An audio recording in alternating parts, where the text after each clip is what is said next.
Next topic है बेटा आज का regulation of kidney function. Regulation of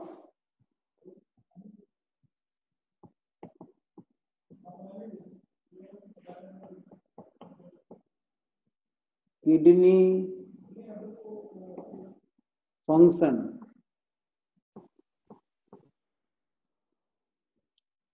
kidney function is controlled bye 3 method.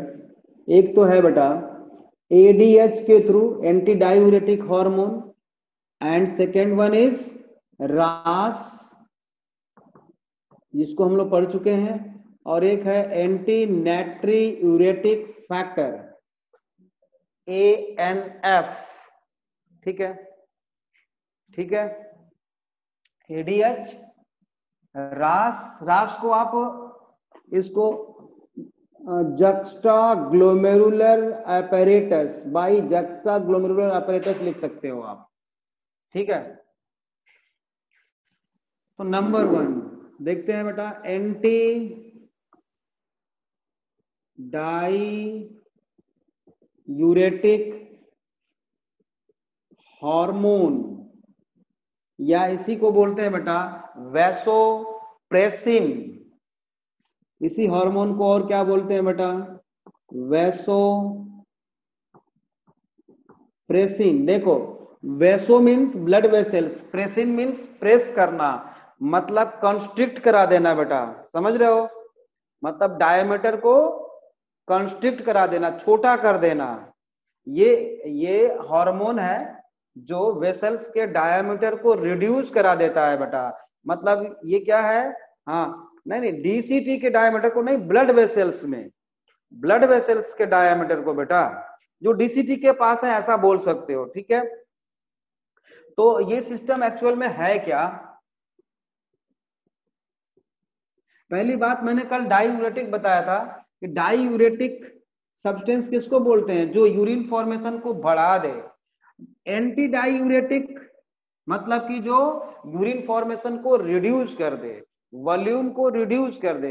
और ऐसा करने की जरूरत कब पड़ेगी बेटा? जब बॉडी में वाटर की डेफिशिएंसी होगी, कमी हो जाएगी, तब होगी। जैसे कि मान लो बहुत ज्यादा गर्मी के मौसम में स्वेटिंग हो रही है, या आपने पानी लेस वाटर इन बॉडी, या डिहाइड्रेशन वाले केस में, बिल्कुल सही बात है। जब वाटर को बेटा प्रिजर्व करना है, बचाना है, ठीक है, उस टाइम पे एक्चुअल में होता क्या है? कहानी कहां से शुरू होता है बेटा? When blood excess yellow urine, हाँ, क्योंकि बेटा कंसंट्रेट हो जाएगा तो यूरोक्रोम का अमाउंट बढ़ेगा उसमें। यूरोक्रोम तो उतना ही है, लेकिन वाटर का वॉल्यूम कम हो गया है, तो कंसंट्रेट हो गया है, तो इसलिए येलोइश दिखता है ज्यादा वो। When blood volume reduce, blood का वॉल्यूम कम होगा, ठीक है, उस टाइम पे तो क्या होगा बेटा? ऑस्मोलैरिटी ऑस्मोलैरिटी डिक्रीज होगी, ऑस्मोलैरिटी डिक्रीज होगी। और क्या डिक्रीज होगा बेटा? ऑस्मोलैरिटी डिक्रीज होगी तो ब्लड प्रेशर बढ़ेगा कि घटेगा बेटा? ब्लड प्रेशर इंक्रीज होगा। ठीक है, तो ब्लड का वॉल्यूम और ऑस्मोलैरिटी जैसे ही बढ़ेगी बेटा, इस बढ़े हुए ऑस्मोलैरिटी से बेटा स्टिमुलेट हो जाएगा, स्टिमुलेट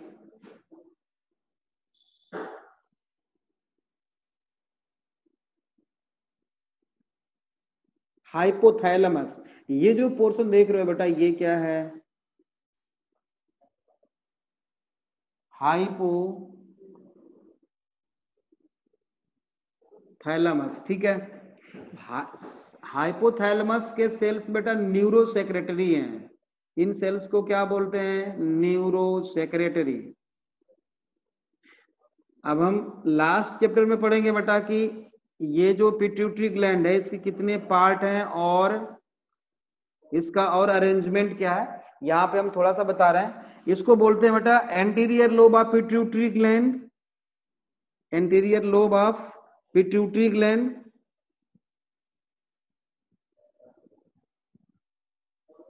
ठीक है, 10th में आपने पढ़ा भी है थोड़ा सा। और इसको बोलते हैं बेटा न्यूरोहाइपोफाइसिस और posterior lobe of pituitary gland, या इसी को और क्या बोलते हैं बेटा हम, neuro hypophysis, neurohypophysis, right. Neurosecretory cells which present in hypothalamus is stimulated by osmolarity. It secrete antidiuretic hormone with when blood volume is reduced, means osmolarity increase. ठीक है, अब देखो ये न्यूरोसेक्रेटरी सेल्स है बेटा, इनके जो है सेल बॉडी तो यहाँ पे है, बट एक्सॉन कहाँ पे है, यहाँ तक आया हुआ है posterior lobe of pituitary gland पे। तो यहां से रिलीज करते हैं ये हार्मोन, कौन सा बेटा, ADH। कब रिलीज हुआ, ये कब रिलीज हुआ बेटा बताओ, स्टिमुलेट कैसे हुआ, व्हेन ब्लड वॉल्यूम रिड्यूस और osmolarity reduce and blood pressure increase, then neurosecretory cells of the hypothalamus stimulate and release antidiuretic hormone vasopressin, right। अब ये कहां पे आ गया है बेटा, कहां पे रिलीज करेंगे इनको, ब्लड में आ गया। ब्लड के थ्रू कहां पे चला जाएगा, ये किडनी में चला जाएगा बेटा। किडनी में blood vessels Vasa रेक्टा and peritubular capillaries run कर रही है बेटा, वासा रेक्टा एंड पेरिट्यूबुलर कैपिलरीज। तो वासा रेक्टा में बेटा DCT में और कलेक्टिंग डक्ट में क्या होगा कि reabsorption of blood due to presence of hormone antidiuretic hormone वो इंक्रीज कर देगा। मींस ये एडीएच का फंक्शन क्या होगा बेटा, एडीएच का फंक्शन, पहला फंक्शन तो ये हुआ कि ये एक्चुअली में हम ये बोलते हैं कि बीपी को ये बढ़ाता है, जबकि बीपी को बढ़ाना तो हम बोल रहे हैं लेकिन ये नॉर्मल करता है। क्यों, हमने कल बताया था आपसे कि अगर मान लो ये ब्लड वेसल्स का डायमीटर इतना है और इसमें ब्लड वॉल्यूम कम हो जाए तो ब्लड प्रेशर अपने आप कम हो जाएगा बेटा, तो ग्लोमेरुलर फिल्ट्रेशन रेट जो है वो भी डिक्रीज कर जाएगा। तो जो ब्लड वेसल्स में ब्लड वॉल्यूम कम होने से बीपी डिक्रीज हो गई है बेटा, ब्लड वेसल्स को कंस्ट्रिक्ट करा के बीपी को ये नॉर्मल कर देता है। एक्चुअल में वेसोप्रेसिन क्या करता है, ब्लड प्रेशर को नॉर्मल कर देता है, लेकिन एक्चुअली में ये कंस्ट्रिक्ट करा दिया है इसने। ये है स्ट्रॉन्ग वेसो कंस्ट्रिक्टर। एडीएच क्या है बेटा, स्ट्रॉन्ग वेसो कंस्ट्रिक्टर। तो बीपी को इंक्रीज करेगा बेटा, और क्या करेगा, ब्लड प्रेशर बढ़ा दिया तो ब्लड वॉल्यूम भी क्या हो गया, ब्लड वॉल्यूम क्या हुआ, बढ़ा, बिल्कुल बढ़ा। लेकिन बढ़ने का मतलब ये नहीं है कि अलग से हमने वाटर उसमें मिक्स किया बेटा। एक ब्लड वेसल्स के अंदर ब्लड का वॉल्यूम और प्रेशर दोनों को इसने मेंटेन कर दिया। ठीक है, ठीक है, तो ब्लड फ्लो भी इंक्रीज हो गया बेटा, blood flow increase in glomerulus, increase in glomerulus, then reabsorption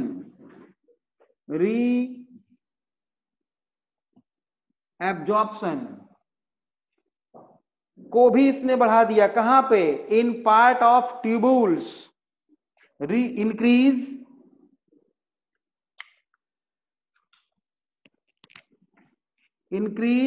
reabsorption in part of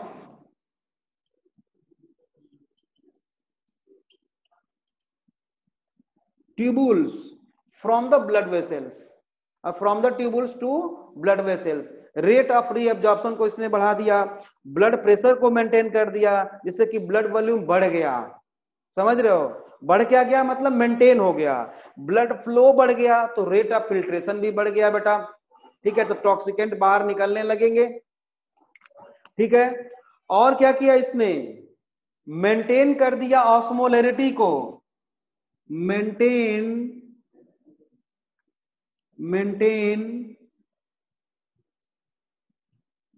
osmolarity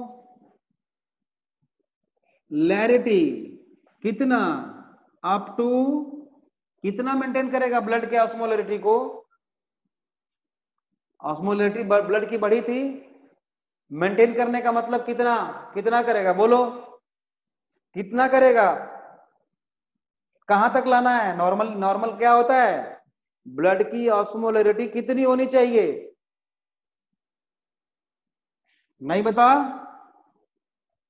300 बेटा, 300 मिली ऑस्मोल पर लीटर, 300 मिली ऑस्मोल पर लीटर मेंटेन कर दिया इसने।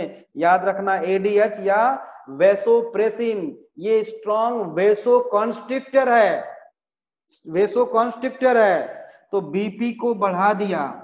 ठीक है, अब आप हमें बताओ कि अगर मान लो हमने पानी पी लिया, अभी अभी 1 लीटर पानी पी लिए हम, तो सारा का सारा पानी कहां चला गया बेटा, एब्जॉर्प्शन के बाद ब्लड में गया, तो बीपी बढ़ेगी कि घटेगी, पानी पीने से बीपी बढ़ता है या बीपी घटता है या कोई चेंज नहीं होता, आप बताओ।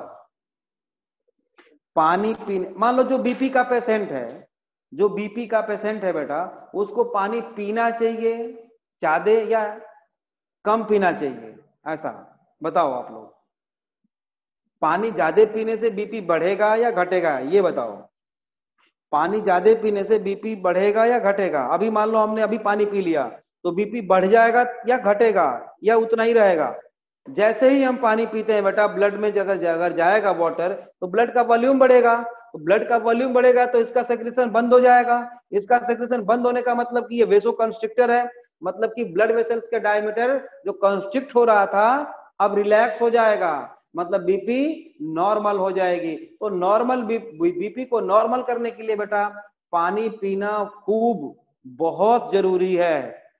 ठीक बात है, समझ में आ गया।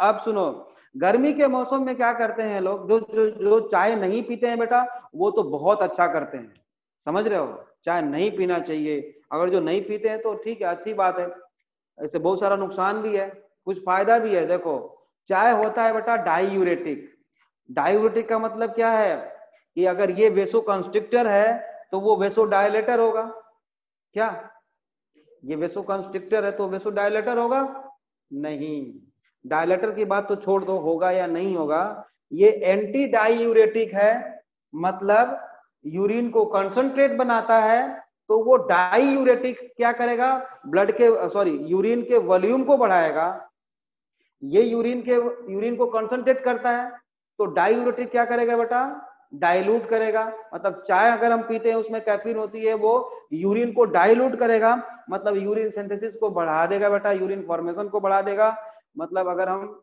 गर्मी में चाय पी लें तो यूरिन फॉर्मेशन बढ़ेगा, मतलब टॉक्सिकेंट हमारे बॉडी से बाहर चले जाएंगे तो बॉडी रिलैक्स हो जाती है। लेकिन एक फायदा हुआ तो दूसरा नुकसान क्या है,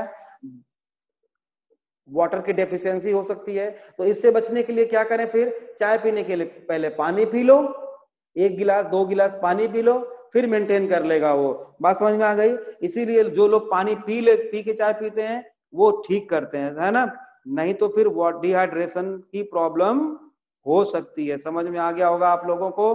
ठीक है, अच्छा कंट्रोल बाई रास, कंट्रोल बाई रास तो हम लोग जानते हैं, जेजी ये वो हम लोग पढ़ चुके हैं, ये रेनिन सीक्रेट करता है बेटा juxta glomerular apparatus, renin angiotensinogen को एंजियोटेंसिन में कन्वर्ट करता है, जो वो भी क्या होता है स्ट्रॉन्ग वेसो कंस्ट्रिक्टर होता है, वो भी वही सारा काम करता है जो एडीएच करता है। ठीक है, तो ये दोनों सिनर्जिस्टिक रोल प्ले करते हैं, मतलब बेटा एक ही जैसा रोल प्ले करते हैं, कौन कौन, juxta glomerular apparatus and ADH, और ए एंड एफ इन दोनों के उल्टा है बेटा। ठीक है, तो कंट्रोल बाय रास केवल लिख के छोड़ दो, हम लोग पढ़ चुके हैं, ठीक है ना, like ADH, like ADH,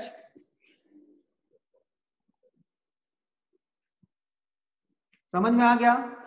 third one is controlled by, controlled bye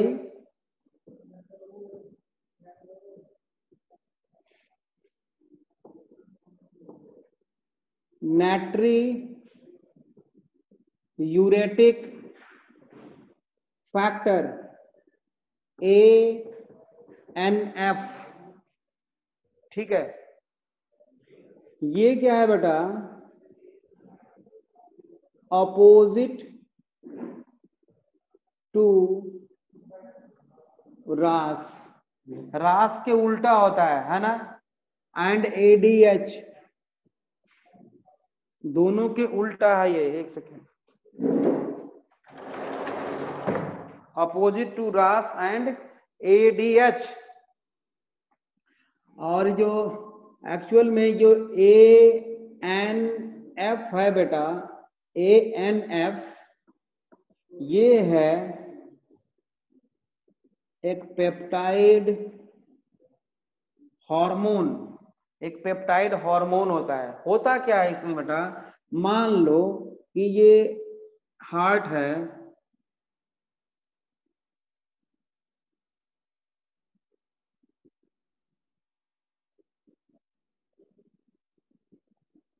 ये हार्ट है, ठीक है।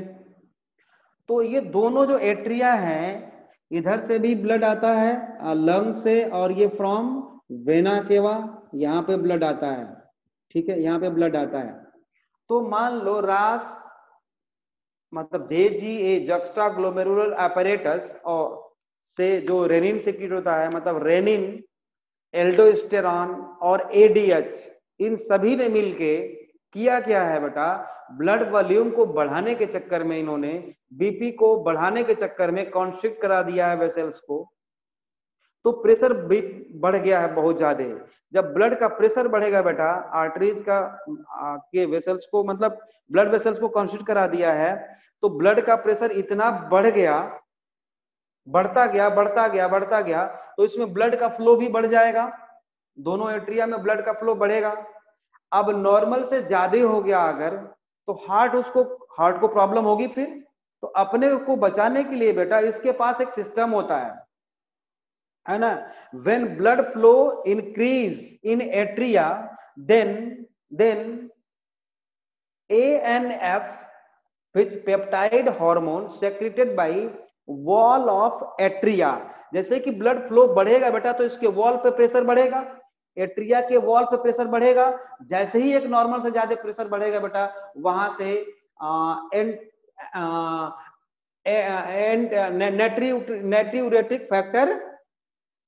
नेट्रियूरेटिक factor atrial natriuretic factor release हो जाएगा। बात समझ में आ गई? ये एक पेप्टाइड हार्मोन होता है। तो atrial natriuretic factor is secreted by wall of heart, atrial wall of heart, when blood flow is increase then normal. बात क्लियर है? समझ में आ गई? तो यहां पे मैं लिखूं, when blood flow increase in atria, both atria, then wall of heart is release atria से रिलीज हो रहा है तो इसलिए एट्रियल बोलते हैं, एट्रियल नेट्रियूरेटिक फैक्टर ANF, जो कि एक पेप्टाइड हार्मोन है बेटा। समझ में आ गया? और ये क्या होता है बेटा, ANF एक स्ट्रॉन्ग वैसो डायलेटर होता है, एक स्ट्रॉन्ग वेसो डायलेटर है। तो जब वेसो डायलेटर है, वेसल्स डायलेट कर जाएंगे बेटा, डायमीटर बढ़ जाएगा तो BP घट जाएगा, है ना। तो और ब्लड वॉल्यूम भी घटेगा बेटा। तो इससे क्या होगा बेटा, ब्लड वॉल्यूम डिक्रीज, तो BP भी क्या हो जाएगी बेटा, डिक्रीज, कम हो जाएगा। ठीक है।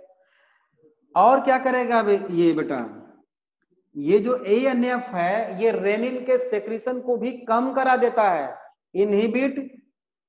इनहिबिट सेक्रेशन ऑफ रेनिन, क्योंकि दोनों सर्किट होते रहेंगे तो फिर ठीक नहीं होगा ना, उल्टा पड़ जाएगा मामला, तो उसके सेक्रेशन को भी ये दबा देता है। ठीक है, और क्या करता है, decrease NaCl absorption in DCT and collecting duct, decrease reabsorption in DCT and collecting duct. किसका, डिक्रीज NaCl लिख लो, NaCl reabsorption in DCT and collecting duct, दोनों में बेटा रीएब्जॉर्प्शन को ये घटा देता है। ठीक है, और एल्डोस्टेरॉन के सेक्रेशन को भी कम कर देता है। लास्ट पॉइंट एक और लिख लो, decrease aldosterone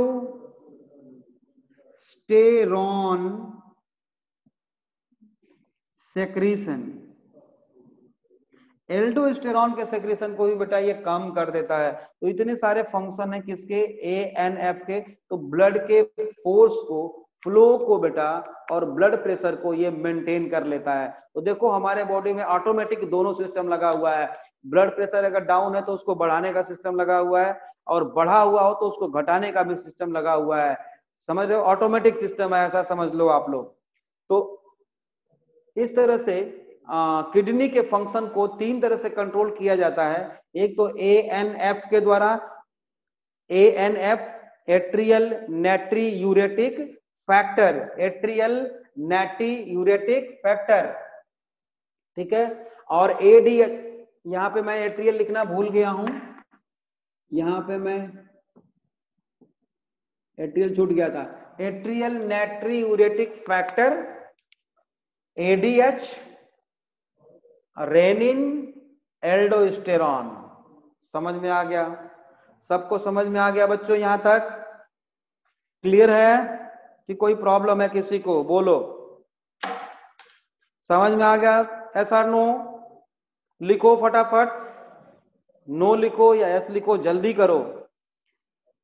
no problem sir, सौम्य, संजय, रवि रंजन, 2 बच्चों ने बताया, बाकी लोग कुछ तो लिखो बेटा। ठीक है, ठीक है, अब लिखो आप लोग, फटाफट लिखो। मिक्चुरेशन, यूरिन फ्लो, क्या लिख रहे हो बेटा, कुछ डाउट है क्या?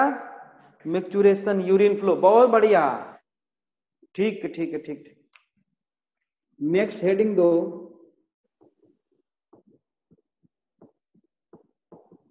मिक्चुरेशन। हाँ, release of urine, actually urinary bladder को इम्प्टी करना बेटा मिक्चुरेशन कहलाता है। ठीक है ना, हाँ, एक्सपल्सन ऑफ यूरिन को हम मिक्चुरेशन बोलते हैं। लिखिए, the expulsion of urine, the expulsion of urine from urinary bladder, the expulsion of urine from urinary bladder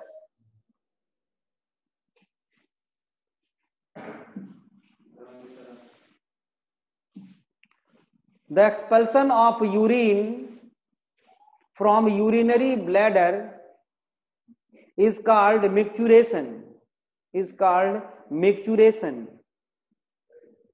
micturition। Next point, it is a reflex process. बेटा हमारे कंट्रोल में बहुत नहीं होता, ये एक लिमिट तक होता है ना, ये रिफ्लैक्स प्रोसेस है, अंडरलाइन करना है इसको, it is a reflex process, it is a reflex process called micturition reflex, it is a reflex process called micturition reflex.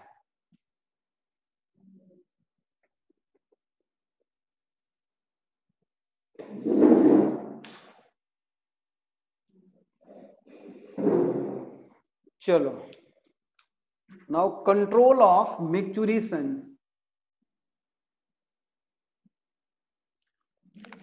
Bye 3 ways. एक तो बेटा sympathetic nervous system, second one is parasympathetic nervous system, and third one is somatic. Third one is by somatic nerve, और पेडेंडल nerve, ठीक है ना। तो तीनों को हम लोग देखेंगे, लेकिन इसके पहले बेटा आप लोगों को मैंने बताया था कि लंबर एरिया क्या होती है और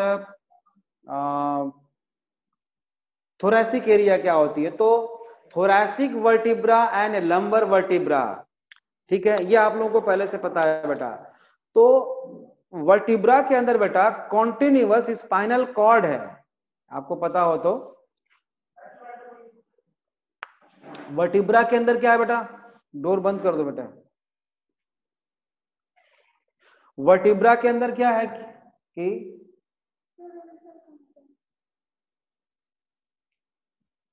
वर्टिब्रा के अंदर क्या है बेटा, एक स्पाइनल कॉर्ड है जो कॉन्टिन्यूअस ब्रेन से निकल के बेटा हमारे वर्टिब्रा के अंदर रन करती है, ठीक है ना। अगर उसको हम बनाना चाहें तो ऐसे बना सकते हैं कि जैसे कि ये दिस इज ए ब्रेन, ठीक है, और ब्रेन से निकल के ऐसे यहाँ पे आप 10th में पढ़े हो, पॉन्स होता है, मेडुला ऑब्लंगाटा होता है ना, सेरेबेलम होता है, यहाँ ये सेरेब्रम है बेटा। इसके चारों तरफ बेटा क्या है, इसको सपोर्ट करने के लिए ये बोन होती है जिसको हम क्या बोलते हैं, वर्टिब्रल कॉलम, ठीक है, वर्टिब्रल कॉलम।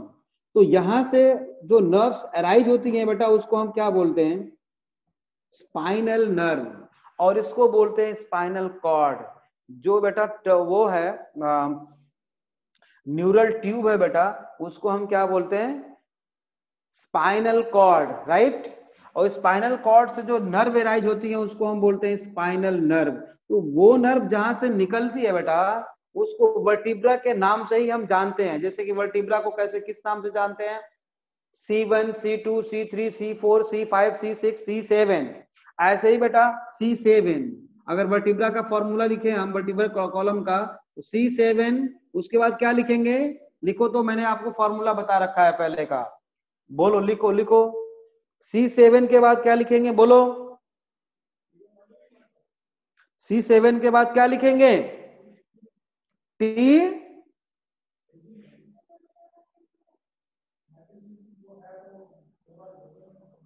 किसी ने नहीं लिखा, भूल गया क्या, अपीयर नहीं हो रहा है भाई, अब अपीयर हुआ। T5, no T5, T12, T12 no, T5 नहीं, T12 मैंने बता रखा है भाई, T12, उसके बाद L5, उसके बाद बोलो बोलो S1 एंड C1, क्योंकि ये 5 बोन का फ्यूजन होता है बेटा और ये 4 बोन्स का फ्यूजन होता है बाद में। मतलब इन्फेंट्स में बेटा सैक्रम 5 होती है और कॉक्सिजियल बोन 4 होती है, बात समझ में आई। तो ये 5 बोन का फ्यूजन है और ये 4 बोन का फ्यूजन है, मतलब कि इन्फेंट में टोटल नंबर ऑफ बोन्स होती है बेटा कितना, 213, जिसमें कि वर्टिब्रा 33 होता है। एडल्ट में वर्टिब्रा कितनी होती है, 26, और इन्फेंट में कितना होता है बेटा वर्टिब्रा, नंबर ऑफ वर्टिब्रा 33, उसमें ज्यादा होता है बेटा, समझ रहे हो। तो यहाँ पे भी हम S1, जब ये फ्यूज नहीं है बेटा, इसमें से कई सारी निकलती हैं नर्व्स सैक्रल रीजन से, तो इसको हम S1, S2, S3, S4 लिख सकते हैं, ठीक है।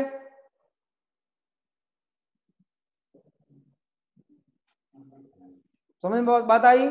अब देखो L1 और L2, अगर मैं लिखूं L1 एंड L2, तो इसका मतलब ये हुआ बेटा कि लंबर रीजन से नर्व निकल रही है, लंबर रीजन से। ये बात समझ में आ गई, ये बात। इसको फिर से हम next chapter locomotion and movement वाले में देखेंगे अच्छी तरह से। अभी के लिए समझ लो बेटा, ये जो सी से क्या होगा, सर्वाइकल, टी से थोरैसिक, एल से लंबर, एस से सैक्रम और सी से कॉक्सिजियल। तो जहां से जो नर्व निकलती है बेटा उसी के नंबर से उसको भी हम लिखते हैं। बस इतना बताने के लिए मैंने ये डायग्राम बनाया था। अब चलो हम अपने टॉपिक पे आ जाते हैं। दो तरह से मेनली कंट्रोल होती है ये, sympathetic and parasympathetic, right.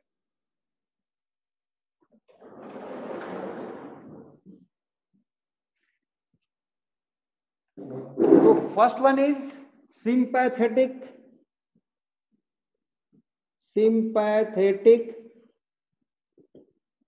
neural system, and second one is parasympathetic neural system.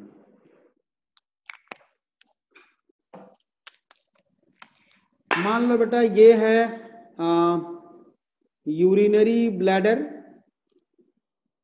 ये क्या है, यूरिनरी ब्लैडर है, ये यूरेथ्रा है, यहां पे प्रोस्टेट ग्लैंड है, ठीक है, यहां पे प्रोस्टेट ग्लैंड है, तो इंटरनल स्फिंक्टर यहां पे है बच्चे, और ये वॉल है मान लो यूरिनरी ब्लैडर की, ऐसा ये वॉल है,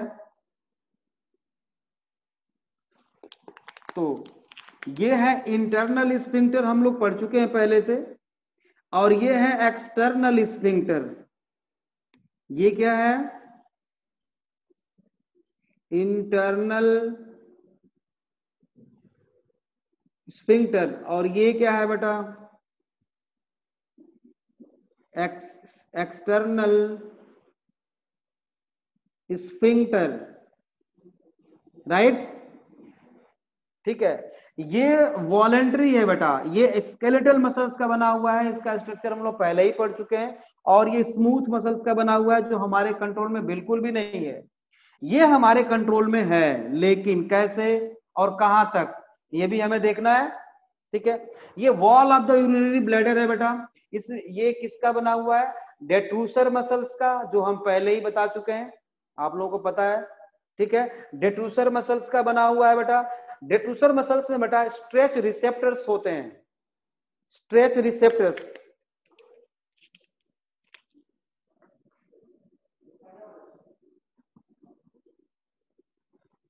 stretch receptors present in detrusor muscles, means within the wall of the urinary bladder, right, वहां पे क्या क्या है बेटा, स्ट्रेच रिसेप्टर्स प्रेजेंट हैं। जैसे ही इसका वॉल्यूम डिक्रीज होगा बेटा या इंक्रीज होगा, ये स्टिमुलेट होंगे, बात समझ में आई, और यहां पे जो नर्व्स हैं बेटा, जो नर्व्स वो स्टिमुलेट होंगी, जैसे यहां पे मैं एक नर्व बना रहा हूं,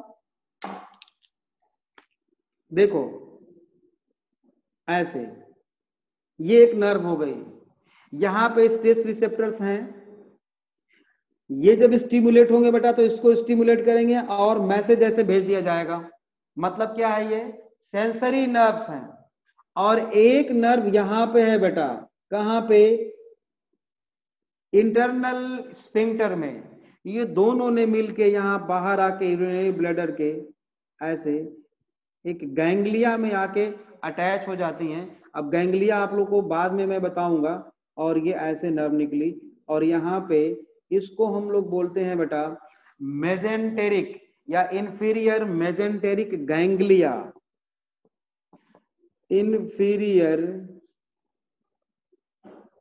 मेजेंटेरिक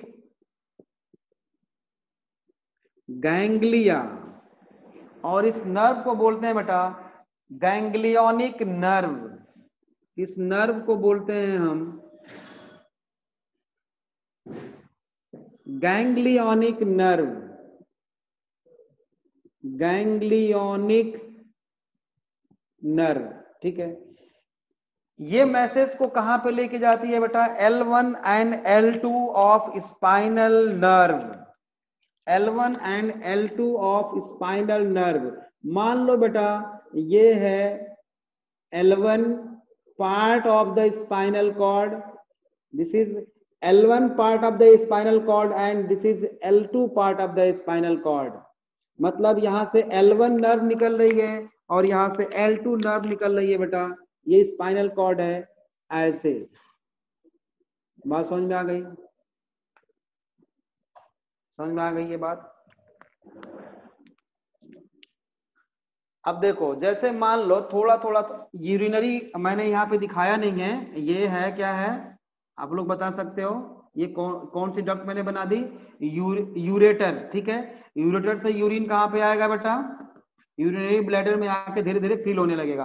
तो जैसे जैसे जैसे जैसे यूरिनरी ब्लैडर में यूरिन फील होता चला जाएगा बेटा, ये इसका वॉल्यूम धीरे धीरे धीरे धीरे बढ़ेगा। जैसे धीरे धीरे बढ़ेगा, डिट्रूसर मसल स्टिमुलेट करेगी किसको, इस नर्व को और इस नर्व को, दोनों को, ठीक है। तो ये डायलेट कराता चला जाएगा बेटा, डायलेट कराता चला जाएगा। कौन, ये सिंपैथेटिक नर्व डायलेट कराती है बेटा। मींस सिंपैथेटिक नर्व में मुझे क्या लिखना पड़ेगा बेटा, फर्स्ट पॉइंट क्या लिखना पड़ेगा बेटा, है stimulation of this nerve cause, स्टी साथ के साथ लिखते चलो, stimulation of this nerve cause relaxation of डिट्रूसर muscles. तो बेटा एक बात बताओ, जब ये रिलैक्सेशन के लिए रिस्पॉन्सिबल है, मतलब इसका डायमीटर बढ़ाने के लिए, तो इसको हम और क्या नाम दे सकते हैं, this is nerve of feeling, मतलब ये यूरिन को फील कराने में हेल्प कर रहा है। बात समझ में आ गई, ये यूरिन को यूरिनरी ब्लैडर में बेटा फील कराने में हेल्प कर रहा है, तो इसको नर्व ऑफ फीलिंग भी हम बोल सकते हैं, समझ रहे हो, इसको नर्व ऑफ फीलिंग भी हम बोल सकते हैं, है ना। दूसरी बात कि this is responsible for constriction of internal sphincter. Next point, it is responsible for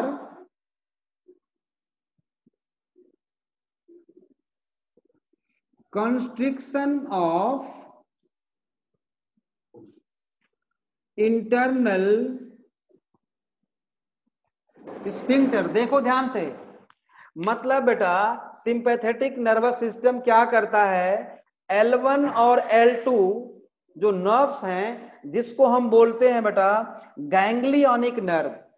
overall देखो मैं समरी बता रहा हूं, सिंपैथेटिक नर्वस सिस्टम क्या करता है, through the ganglionic nerve fibre इसको यूरिनरी ब्लैडर में यूरिन फील कराने में हेल्प करता है। कैसे, इसको स्ट्रेच कराए रहेगा बेटा, देखो कॉन्स्ट्रिक्ट कराए रहेगा, जब कॉन्स्ट्रिक्शन होगा तो क्या होगा, ये बंद रहेगा, ये बंद रहेगा बेटा, क्लोज रहेगा इंटरनल स्फिंक्टर, और इसके मसल्स को रिलैक्स करा देगा, मतलब कि फील कराता जा रहा है, फील कराता जा रहा है, फील कराता जा रहा है। तो इसीलिए इस नर्व को, गैंग्लियोनिक नर्व को हम क्या बोलते हैं, nerve of, it is so called nerve of feeling, so called nerve of feeling, so called nerve of feeling. चल बेटा इधर देखते हैं अब, S2, S3, S4, यहां पे बेटा पैरासिम्पैथेटिक नर्वस सिस्टम में नर्व निकलती है बेटा 3, S2, S3 एंड S4, मतलब सैक्रम रीजन से, यहां से बेटा, यहां से नर्व निकल रही है, ठीक है। और ये नर्व 3 नर्व है, यहां से ऐसे निकली, यहां से ऐसे निकली, और यहां से ऐसे निकली, ठीक है। यहाँ पे गैंग्लिया में ये तीनों मिलते हैं बेटा, एक गैंग्लियोनिक मतलब मास ऑफ न्यूरल सेल्स कह लो यहाँ पे होते हैं। तो यहाँ पे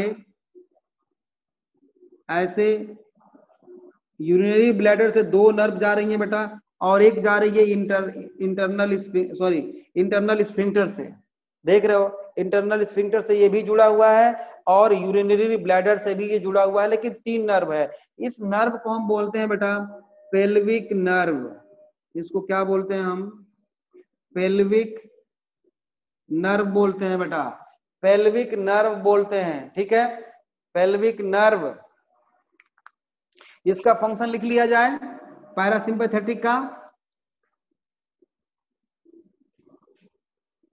स्टिमुलेशन ऑफ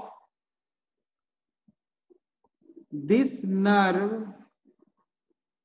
कॉज, यहां पे क्या कर रहा था इसको, यूरिनरी ब्लैडर को ये रिलैक्स करा रहा था, इसका उल्टा होगा, यहां पे क्या करेगा, cause constriction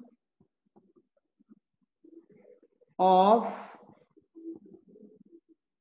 urinary bladder, right.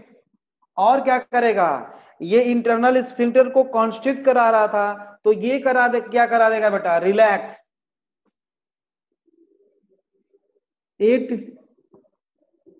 it sends impulse for relaxation of internal sphincter, internal sphincter को रिलैक्स करा दिया, which leads to emptying of urinary bladder. मतलब बेटा यूरिनरी ब्लैडर को खाली कराने के लिए इंपल्स भेज देगा ये पैरासिम्पैथेटिक, जल्दी से इसको खाली करो करो, है ना। वैसे तो इसकी कैपेसिटी होती है बेटा 400 ml, ठीक है, लेकिन मैक्सिमम होती है 1 लीटर तक, लेकिन 1 लीटर जाने के पहले ही ये बर्स्ट कर जाएगा, इसकी वॉल टूट जाएगी, समझ रहे हो। तो उसके पहले ही बेटा इसमें से रिलीज कराने के लिए इंपल्स भेज देता है पैरासिम्पैथेटिक। तो इस नर्व को, पेल्विक नर्व को हम क्या बोल सकते हैं बेटा, nerve of micturition, so called nerve of micturition. Micturition कराने के लिए बेटा इसने इंपल्स भेज दिए, नर्व ऑफ मिक्चुरेशन। समझ में आ गया यहां तक, यहां तक समझ में आ गया,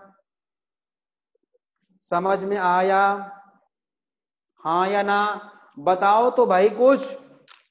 रुको मैं नाम ले लूं थोड़ा आप लोगों का, इस तभी बोलोगे, एक क्लास और लगनी है इसकी।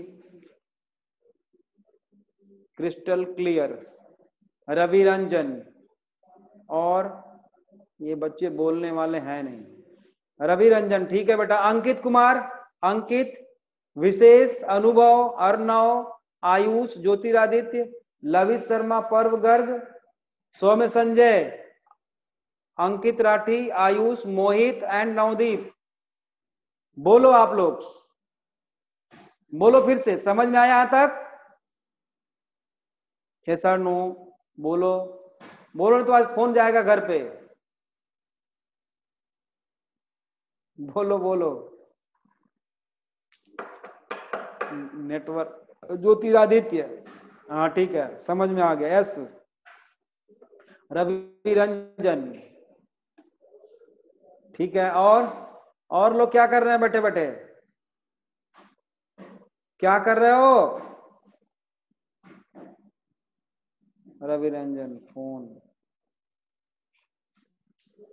अभिनव यादव, लास्ट पॉइंट बता दो सर। तो अभी तक क्या कर रहे थे, चिल्ला रहा हूं इतने देर से। देख बेटा, ये जो पैरासिम्पैथेटिक नर्वस सिस्टम होता है ना, ये क्या करता है, इसके स्टिमुलेट होने से यूरिनरी ब्लैडर जो है बेटा कॉन्स्ट्रिक्ट हो जाती है, तो मिक्चुरेशन के लिए फीलिंग होगी। और दूसरा काम क्या करता है, ये इंटरनल स्फिंक्टर को बेटा रिलैक्स करा देता है, मतलब ये हटा लेगा अपना प्रेशर, तो फिर यूरिन बाहर आने लगेगी। मतलब अभी तो ये तो रोक के रखा हुआ है एक्सटर्नल स्फिंक्टर, बाहर तो अभी नहीं जाएगी, लेकिन यहां तक आ जाएगी। तो इस मतलब ये बोलेगा कि आप यूरिनरी ब्लैडर को जल्दी से खाली करो, emptying the urinary bladder, so called nerve of micturition, so called it is nerve of micturition. This nerve is pelvic nerve of micturition. So called pelvic nerve is nerve of micturition. समझ में आ गया? समझ में आ गया बच्चों? जल्दी करो, अभी एक नर्व और बतानी है इसमें। हाँ ठीक है। अब एक और नर्व होती है बेटा जो इसी से जुड़ती है। ठीक है बेटा, बहुत बढ़िया, इसी से जुड़ती है, लेकिन हम इसमें न दिखा के हम अलग से दिखाते हैं। फिर से यहाँ पे हम बना देते हैं, फिर से यहाँ पे हम बना देते हैं बेटा S1 S2 sorry S2 S3 and S4। ठीक है, S1 S2 S2 S3 S4 बना दिया मैंने। ठीक है, मतलब यही है, दो बार मैंने बना दिया इसलिए कि अलग दिखा सकूं मैं। यहां पे ले जाऊंगा तो तुमको दिखेगा नहीं, इसलिए। ठीक है, ये जुड़ी है बेटा सीधे सीधे, यहां से एक नर्व निकलती है और एक्सटर्नल स्फिंक्टर से जुड़ी हुई है, एक्सटर्नल स्फिंक्टर से जुड़ी हुई है, एक्सटर्नल स्फिंक्टर से जुड़ी हुई है। तीनों एक एक के साथ मिल गई। इस नर्व को बोलते हैं बेटा हम, इस नर्व को बोलते हैं, यहां पे मैं लिखता हूं, आप लोग के पास नीचे जगह होगी वहां पे लिखना। इसको बोलते हैं बेटा सोमैटिक नर्व। इसको क्या बोलते हैं? सोमैटिक नर्व, या इसी को बोलते हैं बेटा पेडेंडल नर्व। पेडेंडल पेडेंडल नर्व, इसी को बोलते हैं बेटा पेडेंडल नर्व, PUDENDAL, पेडेंडल नर्व। ठीक है, इसका फंक्शन क्या है बेटा? ये हमारे कंट्रोल में है, देख रहे हो, ये हमारे कंट्रोल में है, लेकिन एक लिमिट तक। एक्सटर्नल स्फिंक्टर है ना, तो एक्सटर्नल स्फिंक्टर को कौन जोड़ता है बेटा? पेडेंडल नर्व और सोमैटिक नर्व। ठीक है, किससे जुड़ी है बेटा? S2 S3 and S4 of spinal nerve, sacral nerve. इसका फंक्शन लिखो फटाफट, यहां पे मैं बोल रहा हूं, यहां पे जगह नहीं है, मैं नहीं लिख रहा हूं, आप लोग लिखो। पहला पॉइंट लिखो, it maintain tonic contraction of, it maintain tonic contraction of skeletal muscles, it maintain tonic contraction of skeletal muscles। In bracket क्या लिखोगे? External sphincter, in bracket external sphincter, मतलब लगातार ये बंद रखता है, ये लगातार बंद रहता है बेटा, है ना, कॉन्टिन्यूअस बंद रहता है। ठीक है, जब इसको हम हटाते हैं तो अपने आप फोर्स से यूरिन बाहर निकलेगी, समझ रहे हो, कंट्रोल हटाएंगे तो बाहर निकलेगी। ठीक है ना, लिखिए, it maintain tonic contraction of skeletal muscles in bracket external sphincter, so external sphincter constrict always, so external sphincter constrict always, हमेशा constrict रहता है ये। नेक्स्ट पॉइंट लिखिए, during micturition the nerve is inhibited, मतलब हम अपना कंट्रोल हटा लेते हैं। During micturition the nerve is inhibited, during maturation the nerve is inhibited। next point, so nerve is responsible for, so this nerve is responsible for, so this nerve is responsible for voluntary control of micturition, so this nerve is responsible for voluntary control of micturition, voluntary control of micturition। Next लिखो बेटा, यहां तक समझ में आ गया? Okay है, यहां तक सब कुछ ओके है? बोलो, सब कुछ समझ में आ गया? यहां तक ओके है बच्चों? तीन नर्व, रवि रंजन बहुत अच्छा बच्चा, बेटा बढ़िया। विशेष वेरी गुड, बहुत अच्छा बेटा, रिस्पॉन्स करो फटाफट फटाफट। अनुभव, 100 में संजय, ठीक है, मतलब सबको समझ में आ चुका है। अब लिखो, हेडिंग दो बेटा, disorders of the excretory system. Disorders, heading दो फटाफट दो, अभी टाइम है। Disorders of the excretory system, कल भी आपकी क्लास होगी, मैं पूछ के शेड्यूल करके भेजूंगा, थोड़ी देर की क्लास होगी जिसमें चैप्टर फिनिश करना है। Disorders of the excretory system लिख लिया,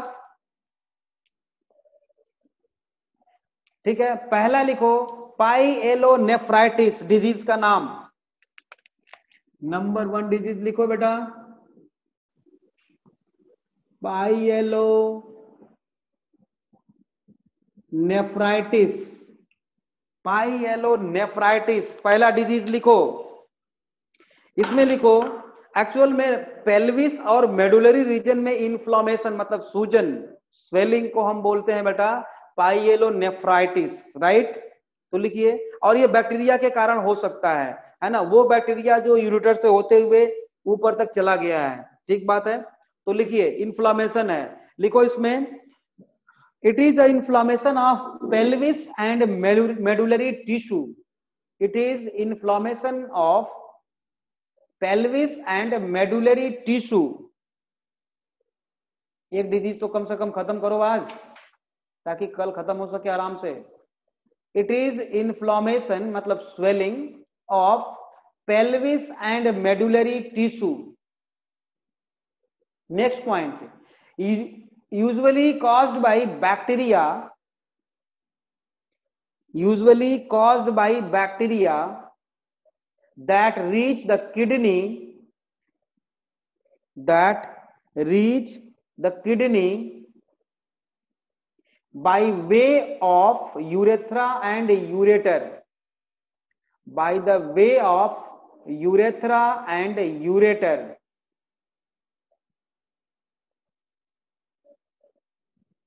नेक्स्ट पॉइंट, किसको डैमेज करेगा ये, काउंटर करंट मैकेनिज्म को डैमेज करेगा बेटा ये मेनली, है ना, क्योंकि वहीं पे हेनले लूप होता है मेडुलरी टिश्यू में। लिखिए next point, it affects counter current mechanism in medulla, it affects counter current mechanism in medulla.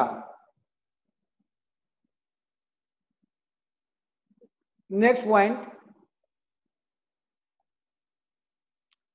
affected person has inability to concentrate urine, affected person has inability to concentrate urine, ठीक है। तो symptoms क्या हो गया बेटा, इसका क्या हो जाएगा, सिम्टम्स लिखो, frequent and painful urine, frequent and painful urine. और बैक्टीरियल इन्फेक्शन है तो क्या होगा, फीवर भी होगा, तो कॉमा देके लिखो फीवर। सिम्टम्स लिखो, frequent and painful urine, fever and pain in the lumbar area मतलब स्टमक रीजन में, and pain in the lumbar area. Treatment by antibiotics, treatment by antibiotics. Heading दे दो नेक्स्ट, ग्लोमेरुलोनेफ्राइटिस, नेक्स्ट हेडिंग दो glomerulonephritis.